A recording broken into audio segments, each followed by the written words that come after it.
Hello guys, welcome back to my channel. So for today's video, I thought we could work through a little bit of what I'm going to call a self-love to-do list. And what I mean by that is a bunch of activities that I practice, maybe not all in a row, maybe not all regularly, but definitely things that have really helped me reconnect back in with myself and find a lot of love and value in who I am. And I think that is so incredibly important at the moment because we have all kind of been through a major shift and change in the last 2 years, and also we're coming up to the end of the year and it's like Q4 if you want, or like the last quarter of the year. It's almost Christmas time, and I feel like at this time of the year it can be really overwhelming, a little bit stressful and really busy, and it just kind of feels like the weeks are really slipping away. So I thought I would give you guys a little bit of a kind of self-love, self-care to-do list, and we can work through a bunch of activities for me that really help just kind of reground and recenter myself and really just give me a little bit of time to reflect and kind of be with myself. So looking forward to sharing that with you guys today. And just a super quick reminder, if you are new here, don't forget to give this video a big thumbs up and hit that subscribe button. I put up new videos every single week. Now let's get into point number 1 of my list, and I have loosely tied this into a couple of the different love languages because I think that's a really good way to start to relate into ourselves, and it's something that a lot of people know about. So let's get into point number 1, and for me that is having a slow morning. So I have been really intentional lately about trying to integrate a slow morning routine, and of course that is going to change when I end up going back into the office next year. But as we kind of roll out of lockdown and really back into normal life, I just want to integrate the idea of doing gentle things in the morning, like not jumping straight onto my phone and rolling over on social media. I do know that there was a great Jay Shetty podcast where he was talking about this, and he said, if you roll over and turn your phone on straight away, it's like letting 100 people into your bedroom all at once before you've even had a chance to start your day. So I have definitely been trying to be a little bit more intentional about limiting that time and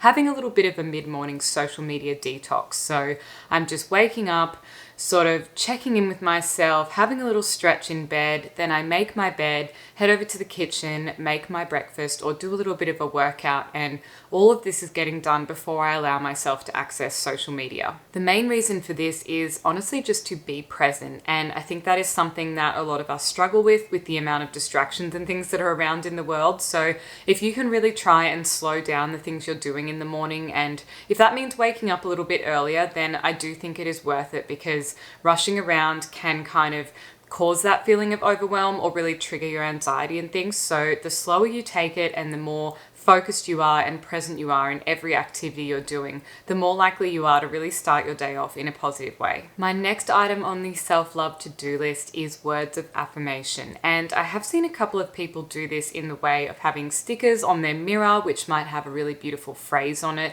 or saying things to yourself in the mirror as well. There can be a lot of self-talk and mirror affirmations, but if that's not for you, then I do have the 5-minute journal, and I often like to grab this and write down in there a couple of things that I'm grateful for and things that I really reflect about myself that I really love. Like I might say, you are confident, you are strong, you are very decisive, you're reliable, dependable, all of these kinds of things. And those are some of those qualities that I really kind of give myself a little pat on the back for, because sometimes life can be a little bit like head down, bum up, and you're just kind of looking after yourself and, taking care of everyone else as well. Whereas this is just giving you a little bit of time to recenter and just look after yourself and really allow yourself to be looked after by, a little bit of a spiritual kind of higher power and the other people around you. Another item on my self-love list is to drink more water. And I know this is such a generic one, but it's something that I personally need to be constantly reminded of, because drinking more water is so good for you. It flushes out your entire system. It's amazing for your skin health, and obviously it is just really good for you to stay hydrated for many reasons. So I have a timer water bottle, and I've got 2 of these. One I normally leave at the office when I'm there, and one I have at home. And I really have been getting into this, and it helps me stick to my intake for the day, and it's just a really beautiful accessory for my desk as well. So it makes it something that has really just become a seamless part of my routine instead of something that I've just really struggled to do. So I would definitely recommend that if you are looking looking at improving your overall wellness and health and just really getting back on track with your intake. Another really beautiful self-love activity that I love to do is giving love to others. So I would say there are a couple of methods that I like to do this around my home. So one of them is watering all of my beautiful indoor plants, because I just find this is such a grounding and centering activity where I'm really just kind of in a bit of a flow state. It's a little bit meditative, and all I'm doing is simply filling up a little watering can and going around my home to water each individual plant. So it takes a little while, it takes your mind off whatever you were doing, and it really just lets me know that I'm doing something important for me because I'm keeping my beautiful plants alive, which in turn make my home feel really beautiful as well. So that is one thing. And another activity that I would say is a definite act of self-love or act of service is just doing something nice for yourself, like doing your nails or maybe a clay mask or something. And again, just one of those activities where you're really present in the moment. It's something that is just completely indulgent, only for you, and almost a really selfish act, because that is the whole point of self-love. You are celebrating you and you're treating yourself. The next item on my to-do list is to read a meaningful book. So I definitely have a mix of books on my nightstand. Some of them are fiction, some of them are non-fiction, and a lot of the non-fiction ones these days are things that I am really being intentional about. So for example, I have the Monocle Guide to Slow Living.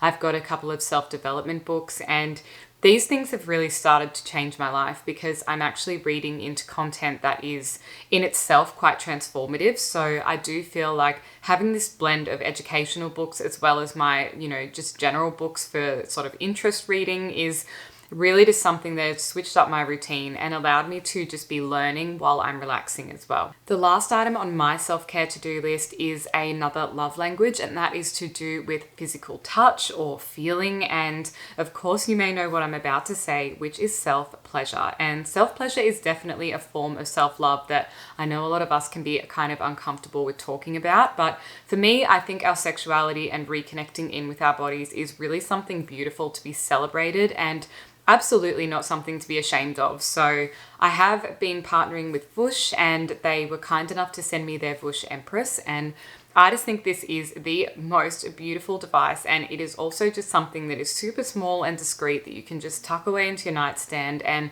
when you are feeling like you just want to unwind, relax, and connect in with yourself, you can run a hot shower, jump into bed, and of course, like I said, indulge in the format of physical touch. That is it for today's video. I hope you guys really enjoyed following me along for a little bit of a self-love to-do list, and I'm going to leave this in the description box down below if you guys want to turn this into a little bit of a challenge for yourselves and just try and incorporate some of these activities in your upcoming weeks to give yourself a little bit of a refresher and remind you how much that you really can take time out for yourself and practice a little bit of self-love. Thanks so much for watching and hanging out with me today, and I'll see you in the next video. Bye.